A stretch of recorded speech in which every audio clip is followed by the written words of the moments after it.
Hello friends, welcome in के के YouTube channel में आप सभी का स्वागत है। और आज हम आपके साथ बायोमास सेक्टर्स की जो नई बिजनेस अपॉर्चुनिटीज़ कर्नाटका स्टेट में ओपन हुई है उसके बारे में कुछ की पैरामीटर, कुछ इन्फॉर्मेशन आपके साथ शेयर करेंगे।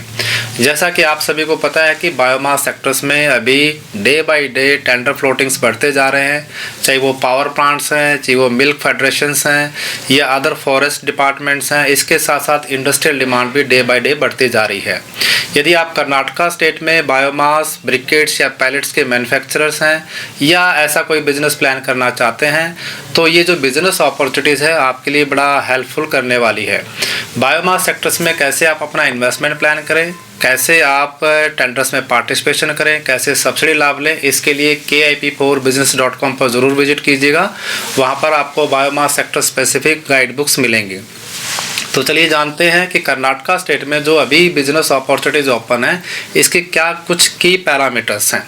ये जो बिजनेस अपॉर्चुनिटीज़ है कर्नाटका मिल्क फेडरेशन द्वारा इन्वाइटेड है, यानी KMF कर्नाटका मिल्क फेडरेशन ने कर्नाटका स्टेट में अपने 6 प्लांट के लिए बायोमास ब्रिकेट की सप्लाई के लिए टेंडर इन्वाइटेड किया हुआ है। ध्यान से सुनिएगा, KMF ने कर्नाटका स्टेट में 6 यूनिट के लिए, जो इनके 6 प्लांट्स हैं वो इस प्रकार से हैं। जो मिल्क प्लांट है वो है रामानगरम में, दूसरा जो मिल्क प्लांट है वो चन्नारायपटना, यानी ये 2 मिल्क प्लांट है। इनमें जो रामानगरम है इसमें 10,000 MT की डिमांड है बायोमास ब्रिकेट्स की। जो चन्नारायपटना है इसमें 6,000 मीट्रिक टन की डिमांड्स है। ये 2 मिल्क प्लांट है। इसके अलावा KMF ने अपने 4 कैटल फीड प्लांट के लिए भी बायोमास ब्रिकेट की डिमांड्स की है। ये जो प्लांट है हसन में 1,000 MT का है, गोभी में 800 मीट्रिक टन की डिमांड है, धारवाड़ में 480 मीट्रिक टन की डिमांड है और शिकारीपुरा में 600 मीट्रिक टन की डिमांड्स है। यानी आप देख पा रहे होंगे कि जो कर्नाटका मिल्क फेडरेशन है इसने अपने 6 प्लांट, जिसमें से 2 प्लांट मिल्क हैं और जो 4 प्लांट है वो कैटल फीड के प्लांट हैं, इनमें बायोमास ब्रिकेट की सप्लाई के लिए टेंडर इन्वाइटेड किया हुआ है। ये जो टेंडर हैं ये कर्नाटका स्टेट के ई-प्रोक्योरमेंट वेबसाइट पर अवेलेबल्स हैं और इनको सबमिट करने की लास्ट डेट 25 मार्च 2026 है। ध्यान से सुनिएगा, 25 मार्च 2026 है। यदि आप इस टेंडर में पार्टिसिपेट करना चाहते हैं तो इससे पहले आपको अपना डॉक्यूमेंटेशंस अलाइन करना पड़ेगा। ये जो टेंडर है इसमें जो सप्लाई ड्यूरेशन है वो अभी 6 महीने का फिक्स किया गया है, लेकिन ये एक्सटेंडेबल है फॉर अदर 90 डेज़ के लिए, यानी 3 महीने के लिए एक्सटेंडेबल भी ये किए जा सकते हैं। राइट नाउ 6 महीने का ये कॉन्ट्रैक्ट पीरियड आपके साथ लाइनअप किया जाएगा। तो यदि आप बायोमास ब्रिकेट के मैन्युफैक्चरर हैं तो ये बिजनेस अपॉर्चुनिटीज़ आपके लिए बहुत ही अच्छी है। इसमें जैसे मैंने आपको बताया 25 मार्च से पहले आपको कर्नाटका स्टेट का जो ई-प्रोक्योरमेंट वेबसाइट है उस पर अपना रजिस्ट्रेशन करा के टेंडर अपलोड करना है। टेंडर के 2 बिड सिस्टम है, टेक्निकल बिड और फाइनेंशियल बिड्स। टेक्निकल बिड्स में आप अपने जो एलिजिबिलिटीज डॉक्यूमेंट्स हैं वो लाइनअप करने हैं और फाइनेंशियल बिड में आपको अपना रेट कोट करना है जो कि इंक्लूडिंग फ्रेट और GST होगा और FOR बेसिस पर होगा। ये आपने ध्यान से सुना। जैसे मैंने अभी बताया आपको, जो 6 यूनिट्स हैं इन पे अलग अलग डिमांड्स हैं और टोटल जो है ये 6 महीने का ही पीरियड, इसमें contract supply period line up किया गया है। EMD के प्रोविजंस हैं, जैसे रामानगरम पे अगर आप टेंडर सबमिट करना चाहते हैं तो 14,25,000 का EMD है। जो चन्नारायपटना है उस पे 11 लाख का।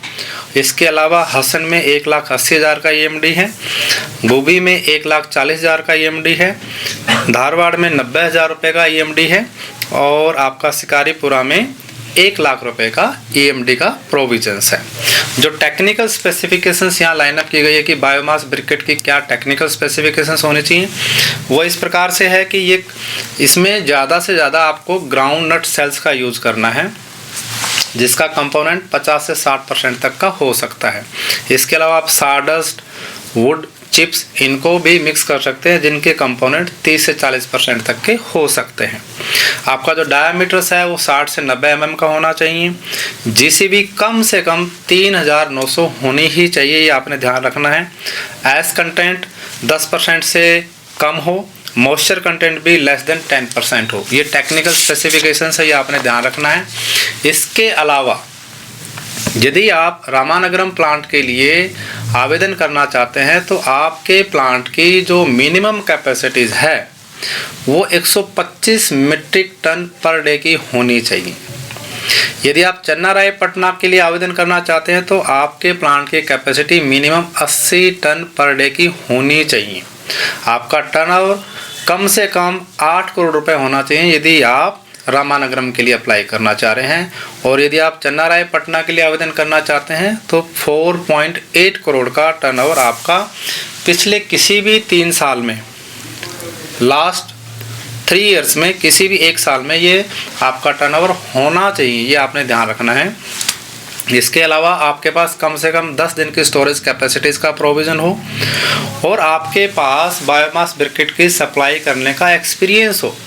कम से कम जो यहाँ क्वांटिटी आप ऑफर कर रहे हैं उसका 80% तक का आपके पास सप्लाई एक्सपीरियंस होना चाहिए, आपने ध्यान रखना है। EMD आपको सबमिट करनी है। यदि आपको सक्सेसफुली टेंडर अलॉटमेंट होता है तो आपको कॉन्ट्रैक्ट वैल्यू का 5% का एज ए परफॉर्मेंस गारंटी भी देना पड़ेगा। पेमेंट टर्म जो हैं 15 से 30 दिन की इन्होंने लाइनअप की गई है। कॉन्ट्रैक्ट पीरियड जैसे मैंने आपको पहले भी बताया था 6 महीने का रहेगा, लेकिन ये एक्सटेंड किया जा सकता है फॉर नेक्स्ट 3 मंथ्स आल्सो। और जो प्राइसिंग है FOR बेसिस पे आपको लाइनअप करनी है। तो यदि आप बायोमास ब्रिकेट के मैन्युफैक्चरर हैं और आपके technical specifications as per the document जो रिक्वायर्ड है इसमें टेंडर्स में अगर वो मीट आउट कर रहे हैं और आपका turnover base financial eligibility norms यदि आप कंप्लाई विद कर रहे हैं, प्रोडक्शन कैपेसिटी यदि आप लाइन अप कर रहे हैं तो इस टेंडर में ज़रूर पार्टिसिपेट कीजिएगा। टेंडर पार्टिसिपेशंस के लिए आप KIP से कनेक्ट कर सकते हैं। तो once again welcome in KIP for biomass sector specific business opportunities and subsidy plannings. Thank you.